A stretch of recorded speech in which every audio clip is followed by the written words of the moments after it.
अपना स्थान बनाने का प्रयास न करते और हमारे इन प्रयासों के पीछे 40 साल की साधना, ये कोई आकस्मिक जनादेश नहीं है, कोई चमत्कार नहीं हुआ है। हमने मेहनत की, हम लोगों में गए, हमने संघर्ष किया है। पार्टी 365 दिन चलने वाली पार्टी है, ये कोई चुनाव में कुकुर मुक्के की तरह से खड़ी होने वाली पार्टी नहीं है। हम संख्या बल के सामने सर झुकाते हैं और आपको विश्वास दिलाते हैं कि जो कार्य हमने अपने हाथ में लिया है वो जब तक राष्ट्रीय उद्देश्य पूरा नहीं कर लेंगे तब तक विश्राम से नहीं बैठेंगे, तब तक आराम से नहीं बैठेंगे।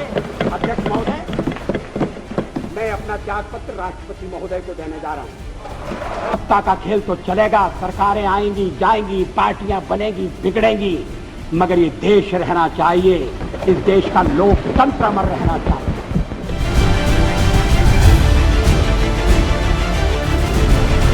पोखरण 2 कोई आत्मश्लाघा के लिए नहीं था, कोई पुरुषार्थ के प्रकटीकरण के लिए नहीं था, लेकिन हमारी नीति है और मैं समझता हूं ये देश की नीति रही है कि मिनिमम डिटरेंट होना चाहिए, वो क्रेडिबल भी होना चाहिए, इसलिए परीक्षण का फैसला किया गया।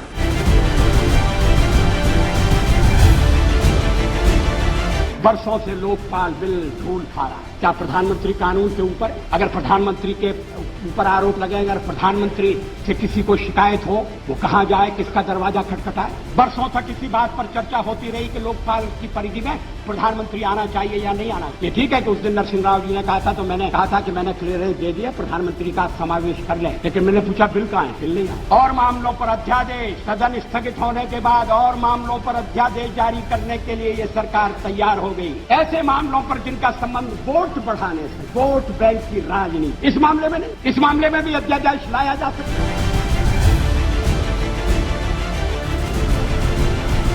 भ्रष्टाचार के खिलाफ एक जिहाद की आवश्यकता है, निर्मम निरीह। बार बार कहा जाता है किसी कीमत पर समझौता नहीं होगा, किसी कीमत पर हम कंप्रोमाइज नहीं करेंगे, ये कहा जाता है, लेकिन खाली भाषण से संतोष होने वाला। शब्द के साथ कर्म की युति चाहिए, उक्ति के साथ कृति चाहिए, भाषण के साथ आचरण चाहिए। और इसके लिए जो भी कठोर कदम, प्रधानमंत्री ने कहा कि कठोर कदम उठाना पड़ेंगे, कौन से कदम उठाना चाहते हैं, उनमें विलंब क्यों हो रहा है? ये सदन का सत्र है, थोड़े दिन चलने वाला है, स्वतंत्रता का त्योहार तो हम मनाएंगे, लेकिन अगर हम भविष्य की चिंता नहीं करेंगे तो ये स्वतंत्रता का त्योहार जो तो उत्साह से मनाना चाहिए, वो उत्साह हम जनता में पैदा नहीं कर सकते।